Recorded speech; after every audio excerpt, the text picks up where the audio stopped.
So Sydney Colson has signed for the Indiana Fever in what I actually thought at the time. I still do think it's a good move, by the way. I still genuinely do think it's a good move for the Indiana Fever, but it has meant one thing and one thing only. The Fever are in this weird, really weird position salary wise, and I don't know how I feel about this because I liked Grace Berger. I liked Grace Berger. The only problem is, like, I don't know if maybe their logic is that Grace Berger is not going to really develop playing very few minutes per game, and that in this season specifically, Grace Berger is not going to be as impactful a player as Sydney Colson, and I understand that argument. I actually do understand that argument, but still, I don't understand. Like, she's still on her rookie deal next year, and like minimum contracts are going to go up, and those rookie deals are still going to be gold dust. But what the Sydney Colson deal has done is basically meant the Fever have two options.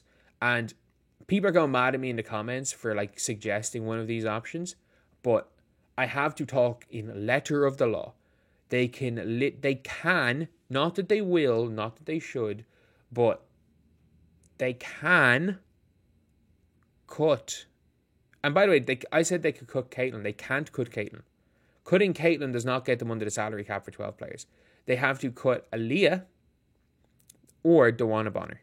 They actually, now with what we found out Sydney Colson's contract is, which is $90,000, they literally have to cut either Aaliyah Boston or DeWanna Bonner or trade Katie Lou. They cannot cut, if I'm not mistaken, they cannot cut Christy Wallace or trade Christy Wallace for nothing. So Christy Wallace trade is gone. They cannot trade Lexi Hull for draft capital and stay within the cap space with a minimum. Ooh, actually they can't even do it with Leah anymore. I don't know what I'm saying. They can't with Leah. They've got two options: cut DeWanna Bonner or trade Katie Lou Samuelson. They've literally two options.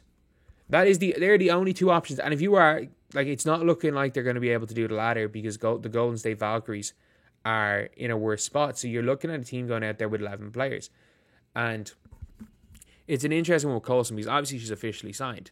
And welcome to the Fever, DeWanna Bonner. But like, they didn't do this big, huge like video for her, did they? It's just like the music video, because obviously there's no point doing like a 3-minute video talking about Sydney Colson. But I do think Sydney Colson is going to be a really important signing for the Fever just because of her locker room presence. Like, if I'm Indiana, I think maybe they're like, look, the backup guard is only going to play a couple of minutes a game. And it's so funny as an Aces fans. What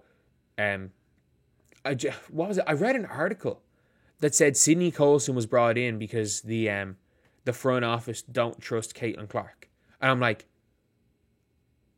do these people understand basketball? Like, they genuinely. According to Sydney Colson, I'm excited to work with this new opportunity with Indiana. I'm excited to be part of the vision the staff has with his team, and I'm ready to get to work. It was one of my favorite quotes ever, and it was like, clearly they see Caitlin Clark's inability to deal with full court pressure, and they think they need a new point guard. And I'm like, oh my God. These people do not understand sport of basketball. One, these people actually think that Sydney Colson is coming in to replace Caitlin Clark. And two, they do not understand the concept of a backup. Like, they don't understand the concept of if you have a competent backup, like, Caitlin only has to play 32 a game instead of 40 a game. Like, Caitlin bringing her minutes down to 32 will change so much. And like, there'll be minutes when Sydney Colson and Caitlin Clark are on the floor together. And if they're just being cooked by a guard, it's like, oh, Sydney, you go on and guard her. Like, that's what Sydney Colson's going to do. And that is like a perfectly good role. That's a really good role. She's going to play 10 minutes a game. At most. At most 10 minutes a game. Now, she might play 6-7 minutes a game. But with Colson, some games she might play 15. Some games she might play 8 minutes a game. But she's playing the Erica Wheeler role. And not only that, she's playing the Erica Wheeler role without the max contract and playing her all those minutes. She is coming in to back up Caitlin for a few minutes a game. Like, that's simply put what Sydney Colson is in for. And hearing these people, I'm not even going to call them the WNBA fans. I don't even know what to call them, because they're not fans of the WNBA. They literally don't understand the sport of basketball, some of these people. and with some of the stuff they're saying. Like people were acting like Sydney Coulson. Like, obviously they call her the face of the league, but they were acting like when Sydney Coulson went to the Fever, and they were like, they didn't care. They cared more about losing Sydney Coulson than Alicia Clark, and Sydney Coulson didn't get on the floor most games. But I still think this signing is going to be a really tough one. Like, it's still going to be a really, really tough one for the Fever to deal with, because with the Fever gaining Sydney Coulson on a 90k a year contract, they've got to go with 11 players. They can't use their draft picks. There's so many weird things that have come along with this deal. And, like, I'm not making this video to say, oh, the Fever are dumb, this and that. But I'm like, I'm also going to make this video to say the Indiana Fever might have been a little bit too ambitious. I'm still like, look, if you're asking me, would I rather this team have not signed Sydney Coulson and kept Grace Berger to have 12 players? Yes. Yes. That is my answer right there. Yes. If Sydney Coulson, they had to cut Grace Berger because once whatever they signed Juana Bonner to, they needed it for 11. Am I happier with Sydney Coulson over Grace Berger for this year specifically? Maybe. Do I think Sydney Coulson can be a good addition to the Fever, whether it be in the locker room or whether it be in on the court? Yeah, I think mostly in the locker room. The one thing I would be worried about with Coulson is those Twitter fingers.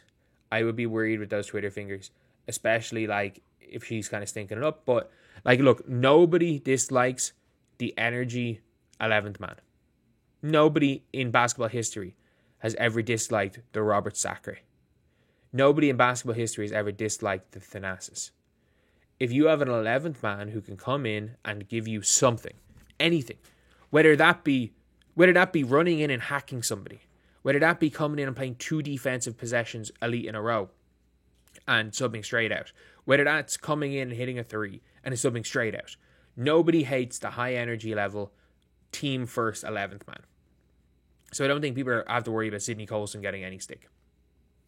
Of all the players, the one that I could see the fans maybe turning on a little bit is Juana Bonner, if she's not shooting well. Because I think with Natasha Howard just running the floor, as long as she can score layups, just running the floor is going to be big. And she'll get hers. The one player that might struggle is Juana Bonner. But it's going to be a really interesting thing. I'm confident in Stephanie White. I'm confident in the Fever. But this free agency signing just makes things awkward for the Fever. It doesn't make things impossible. It doesn't make things bad. It makes things awkward for the Fever to field a 12-player roster, which I actually, at this stage, I think they're going out next season with 11 players, which I actually don't think is the end of the world, if we're being honest. Anyway, yeah, that's the video. Thank you guys for watching. Please like, comment, and subscribe.